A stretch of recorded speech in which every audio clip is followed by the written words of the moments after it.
Good morning, Delaware. Happy first Friday. Happy March. Happy start of spring. When did March happen again? It's here. It's here. It's here. Okay. It happened. We're 7 days in already, Molly. Are we? Yes. You know, I've really been struggling with this day of the week thing. I don't know what day it is any true. day of the week. People just kind of point and I go wherever they tell me. That's right. It's working. You've got good handlers. I have such good handlers. I appreciate my world. Speaking of good handlers, in the studio with us this morning, we have Melissa and Joelle from the Orange Branch. Welcome. Hello. Hi. Before we went on air, I said, Joelle, how many times is this on radio for you? And she said, first. So we have Joelle, who is a youth services librarian, and we have Melissa, who is the assistant branch manager who oversees the youth services department. And they are both coming as a team today to talk about a fun program that we'll have next week called Holi Celebration. So we're very excited about that. So are we. Yes.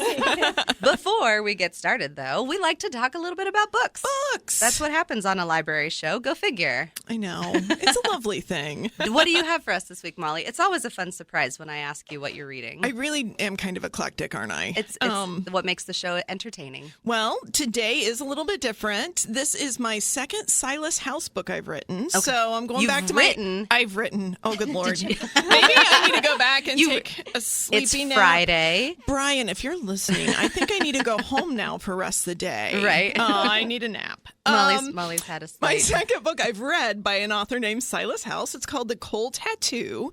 I'm now officially a Silas House fan. I cannot wait to get my hands on the next book of his. This is a story of two sisters, Aneth and Easter. Silas House is an author from Kentucky. He writes really amazing Appalachian tales, especially with that Kentucky twist. And Aneth is wild. Aneth lives her spirit. She sings, she drinks, she goes, to bars. Easter is faithful. She goes to a snake handling church. She goes to church every Sunday. She keeps an eye on her sister Aneth. They lost their mother when they were very young. Their father died and their mother killed herself. This is not an easy read in the beginning. They were raised by her two grandmothers who were more like sisters than grandmothers normally are. And they had this wonderful life together in the holler. But Aneth is covered all the time with depression that just comes in and the blues that sink her. This is set in about the 1950s, 60s. And it's sort of their growing up story, marriages and losses. And this gets into everything you can imagine, but the descriptions of the coal mines and the people who are affected by the changes that have happened in really a short time, if you think about it, in the 60 years that, I've been living. If you want to know more about Kentucky, Appalachia, some of the changes that have happened, this gives you a really empathetic view of their strength, their perseverance, some of the struggles they've been through, but also this beautiful story of sisters. And we get mad at each other, but we come together. I absolutely fell in love with this book. Beginning to end, you're brought through the history, you're brought through the emotions. The Cold Tattoo, you're going to find out what that means in this book. It's a very neat piece of my own history I didn't know. Have to say, bonus points, growing up in the tri-state area, I heard them talk about both Huntington and Ashland, and he describes the houses on the big hill. So if you've ever been to the Huntington Museum of Art, he's got to be going up past those homes that were big and wonderful. So give this a read. If you haven't, just grab any Silas House book. I've read two of them, and now I have to say, any Silas House book, this author is just absolutely amazing. So this one isn't part of a series. It's written as a standalone. Yes. But it's just another by this author who you've come to find and the first love. one I read may be interesting for everybody next year. And let me make sure I'm getting its title correct. It's Eli the Good. It's going to be a great read for the bicentennial. So if you're looking for your 2025 list or book clubs for that year, that one is talking about the bicentennial. The year I was born, 1976. We know. That one that we're going to be celebrating my 50th with the country. Right, that thing that's going on. To America 250, Molly America 250, 50. Molly 50. Yeah, there we go. Let's all just remember that. It's a very exciting time for me. I'm so happy for you. All right. Well, Melissa, you have some colorful books in front of you that look like they're maybe good for a family time read. Oh, yes. So I have recently stumbled upon one of my new favorite picture book authors. His name is Jacob Grant. He's from Ohio, which is also super cool. But he's written a bunch of picture books, but I've got two in particular I want to talk about today because they both revolve around the same set of characters. One is called No Pants and one is called No Fair. And so if you have a young child, you're probably familiar with both of these phrases. Right. So both of these books follow a dad and his son Pablo. And what I really like about it, not only does my son enjoy when I read these to him, but my husband and I enjoy them a lot too because they hit so hard. You're like, yes, this is my life. These I actually read to my husband and son while we were out at dinner. We went to Mohio, which is amazing. Yes. And so Delicious we were pizza downtown waiting for Delaware. our pizza, and I gave a little impromptu mini story time for them. And what I also like about this is it really helps remind me the point of view of the kid because in both of those you see, like, in No Pants, he's asked to, like, he's got to get up, he's got to brush his teeth, he's got to remember to go to the bathroom. Yeah. He wants to have waffles or pancakes, but they're having cereal. And so it's just like the one thing after another that as adults we just accept, but Right. as kids you're like, oh my gosh. Another thing. And then so finally when it gets to the point that his dad is like, you have to put on pants for this party, Pablo has just hit his breaking point. And he says no pants. And it's hilarious because they go through all the different pants in the world that people have worn. And then we get to Grandpa who's wearing a Speedo. And so that becomes very confusing. Yeah. And so that's really hilarious. And in No Fair, they go to a market.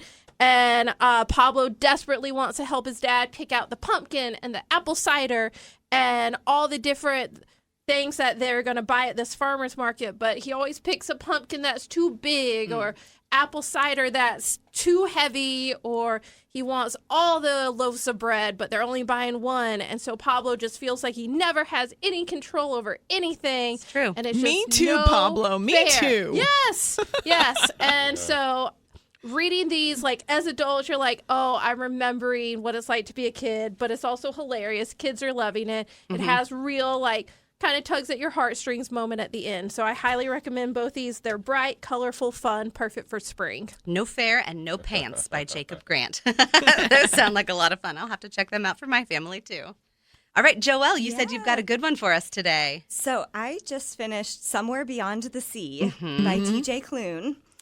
It is the sequel to The House in the Cerulean Sea, which if you have not read, you should definitely read. Yes. I also recommend listening to the audiobook. I listened to the audiobook of both. Yeah. And Henning, I think, is the last name of the narrator, and he's fabulous. Yeah. He takes on all of the different characters, and it's such a wonderful listen. Yeah. So Somewhere Beyond the Sea is the sequel, like I said, to The House in the Cerulean Sea, and it follows Arthur and Linus as they kind of build their family. And so the premise is that it is a bunch of magical children who are not really accepted into society, and they have lost their parents, they are orphans, and Linus and Arthur take them in, and it's just kind of that nice, like, found family. Yeah. But it does a really, really wonderful job of kind of like getting how kids talk and just the absolute chaos that is like a house full of like 8 children. And nonetheless with magical abilities. Yes, with Yes. magical Right, yeah. abilities as well. And even if they weren't magical, like Chaos. it's chaos. Yes. But it's just funny chaos. And he does such a wonderful job of just showing the vulnerability and making you fall in love with those vulnerable characters. And I think it has like this great way of showing the parallel between, you know, our most vulnerable people in society and just how at the end of the day, everyone really just wants to be loved. Right. And it's a fantastic read. Highly recommend. I love that. It makes me think of a reel that I saw on one of the socials, and it was, you know, this feral kitten, and it was in a box, and it was just like hissing, and nothing was happy. But this older, mature cat was just like, you know, like not fazed by it, and it kind of walked up to the feral kitten. The feral kitten is like, "Arr," you know, it's all puffed up and everything, and the older, more mature cat just goes into the box and just lays down, and then the feral kitten's like, All right. And then it does like a time lapse, and over time the feral kitten like calms down, sits down, and then they're like snuggling and, all nice and cozy. And it's just like, hey, approach things with a little bit of lightness, with a little bit of gentleness, and I bet you'll get a different reaction. Yes. And I'm a 36-year-old adult, and some of the things that Arthur or Linus will say, I'm like, thank you for parenting me. Yeah, right. It's wonderful. Don't we all want to be the mature adult when I believe I am the feral kitten? Yes. Right. Right. Exactly. Yes. Oh, TJ Klune. I don't know if he can write anything badly. I know. I've really enjoyed the things I've read too. I have something very different from all of this. Oh, I love it when we do this. I had the opportunity to watch. Now, I can't vouch for the book yet, but I had the opportunity to watch the Oscar-nominated film Conclave. And this is a story of, we're set in the very near future, but the story follows the Pope has died, and the conclave is what happens when the cardinals from the world come together to the Vatican. That's the smoke, right? Yes. When the smoke comes out. Yeah. So when the Pope dies, the black smoke is sent from the Vatican, and then the conclave is all of the cardinals gather, and it's a voting process, and it's a very tedious voting process because it is supposed to be a unanimous vote. And in this story, and I haven't done my research yet, but there were 108 cardinals who were voting. So getting 108 people to unanimity. I like that word. Let's go with it. I'm going to go with like anemone, is not an easy process. And so there is one particular Cardinal Lawrence, and he is tasked with running the process. And he's trying to really do his best at this job. And there are politics involved. There's religion involved. I was describing the book before, and kind of they were asking what the subject was, and I said it's a religious political thriller. Although thriller isn't quite accurate because your heart's never beating. You're never really on the edge of your seat. It's beautifully shot. The soundtrack that backs it is absolutely gorgeous. I watched it on Peacock. You can stream it if you have that streaming service, but we have it as a DVD in the library. And then it's also based on a book, and the book is written by Robert Harris, and the book was written in 2016. So, 9 years later is where we're at with the adaptation of that into a movie. And it's really wonderful. The film has John Lithgow. It has Stanley Tucci. It has, I'm going to forget the main guy's name, and I've said it like a million times. Peter Strahan was the screenwriter, and Edward Berger is the film director. It's really just absolutely fabulous. But yeah, if you want a glimpse behind the Vatican, and I think, oh gosh, just having like been there last summer. Italy, check mark. Yeah, love it. Once again, the scenery is just absolutely beautiful. And I think they're actually doing their voting in the Sistine Chapel, which is just like, oh, cool. There's Michelangelo on the wall, and they're on the ceiling, and there's them voting for the next pope. And everything that comes along with that. So I recommend either finding the DVD and watching Conclave, or checking out Robert Harris's book and seeing how he even probably dives deeper into those characters and into their inner psyches as they're trying to choose the next pope. So with that, we will take a break. We will come back on the other half with Joelle and Melissa, and we will be talking about the religious celebration of Holi and how we can have that at the library as a fun program next Friday. So stay tuned. We are back on Off the Shelf. It is always a fun and eclectic morning, and maybe this is just your sampling of the different things that you'll find when you walk into your public library. A little bit of everything. A little something for everyone. You never know. There might be no pants. It might actually be happening in the children's area. Hopefully that's the only area. I do want to clarify as deputy director that pants are required in the library. So let me actually just put that, you will catch pants in the library. Yes. That's why she's here, huh? That's right. That's exactly it. Risk management is what we call that. Well, we are excited to have our friends Joelle and Melissa from the Orange Branch Library. Joelle, might our listeners know you from another branch or two or three? Two. No, just two. Just two. So I started at the Delaware branch when I was getting my MLIS. So I was part-time there for a little while. And then when the Liberty branch opened, I was over there as a teen librarian first. Then I went down to back to youth services, I should say, and then now I've just recently moved over to the Orange Branch. So We're happy to all have Delaware you. County. Yes. That just means that you get to spread your positivity and your happiness all throughout our system. And we're very excited about this upcoming program. It is called a Holi Celebration. Yes. And it is taking place on Friday, March 14th at the Orange Branch Library. It's a drop-in program from 1 to 4.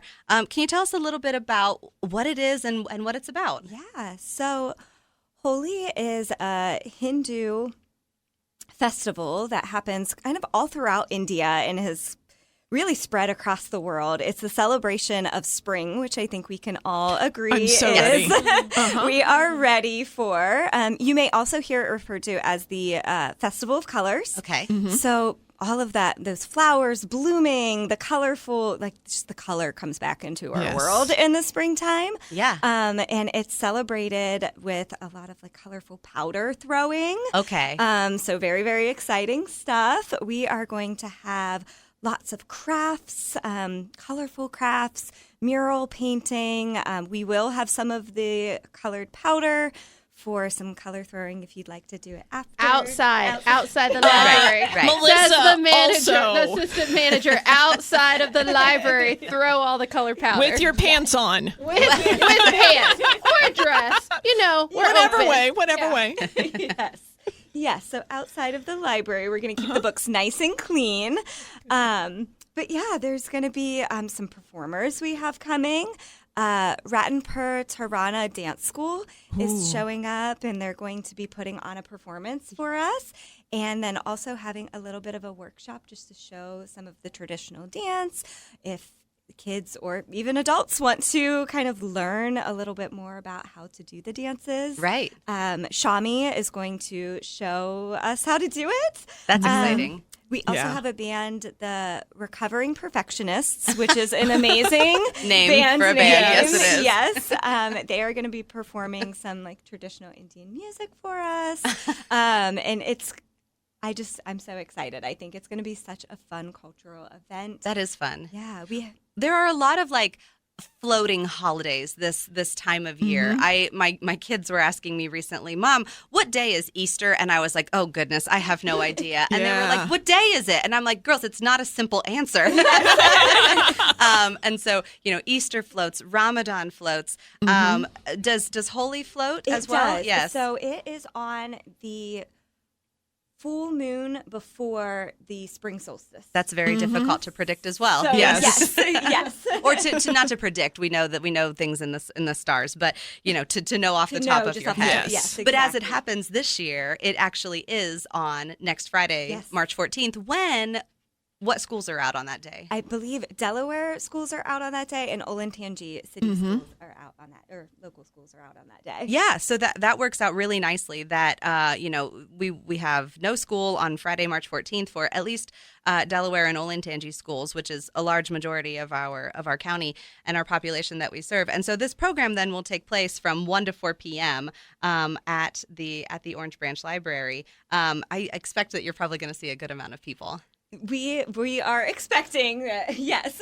So maybe come a little early. Parking might be a little tight. Just be flexible, or maybe spread it out. Come towards the end because Right. it is a drop-in. You can show up, and there will still be crafts and activities and stuff to do. So be patient, be flexible. Yeah. Think we're about all gonna carpooling. Carpooling is Yeah. great. We're gonna have a lot of fun. So yeah. Well, and if you live in the area, there are a lot of walking trails in that area Yes. too. And it's supposed to be beautiful. We've got bike Beautiful. racks outside, so all of those good things. Not the 70 degrees that Mark was saying for next week, but Yeah, it's gonna be lovely. Anyway. we'll get there. We'll get there anyway. Yeah. Well, while you're here, I don't want to put you on the spot, but is there anything else coming up at the Orange Branch in the coming weeks or so that you're excited about or looking forward to? Well, actually, on Monday we have a drop-in playtime. Yeah, tell us about that. Yeah, so it is for our younger kiddos that can come in at 10:30. Does that sound? I think. I Yes. believe. Well, actually, 10 to 12. 10 to Yep. 12. Okay. Yeah. So 10 to 12, little ones, mostly targets like 5 and under, I would say. We'll just have lots of toys and activities, hands-on materials, kind of sensory things. And it's just kind of to drop in and play. Melissa might be able to tell you more.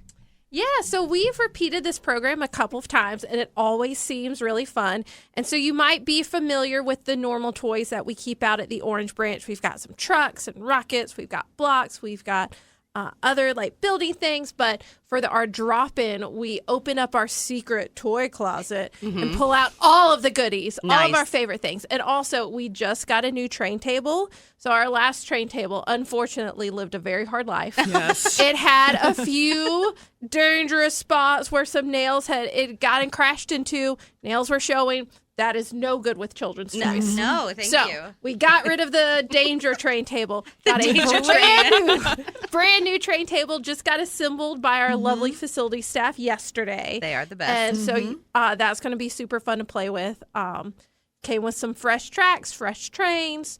And so you'll have our normal toys plus all our extra exciting toys pulled out just for this playtime. Yeah. I'm gonna give another pitch that your coworker Rachel has been involved with too. This is the Next Chapter Book Club, and this was a book club that we had a community group using our community space for at the Delaware Main Library. But as we go out and about in the community and we work with our different collaborative agencies, we hear like, oh, we could really use the Next Chapter Book Club at the Orange Branch. Do you know a little bit about that, or do you want to speak to that, Melissa? Yeah, so this is brand new, and we're so excited about it because we've got a really exciting All Abilities community that comes to our library regularly. And so this targets that All Abilities community. It is for teens and adults, so this is a fun partnership between our youth services department and our adult services department. And so we're going to be together, and we're going to be discussing books, and it's going to be very accepting and open and accommodating to any needs. Also, just as a quick plug, at the Orange Branch Library, we do have an adult-size changing table. So if you have someone in your life that needs that, that is always available. You can ask a librarian for access to it. Yeah, it's really great. This is it's All Abilities. Come and read together. There's no homework. We're working, and it's all reading abilities as well.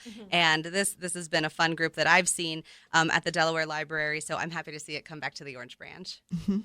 I got to shout out, Liberty also has Buddies, Books, and Bubbles, which is That's also right. an inclusive story time. Yeah. That's also happening that same day, Monday, March 17th. That is 6 p.m. to 6:30 p.m., and that's going to be pretty much family. So your toddlers, your preschoolers, and children's.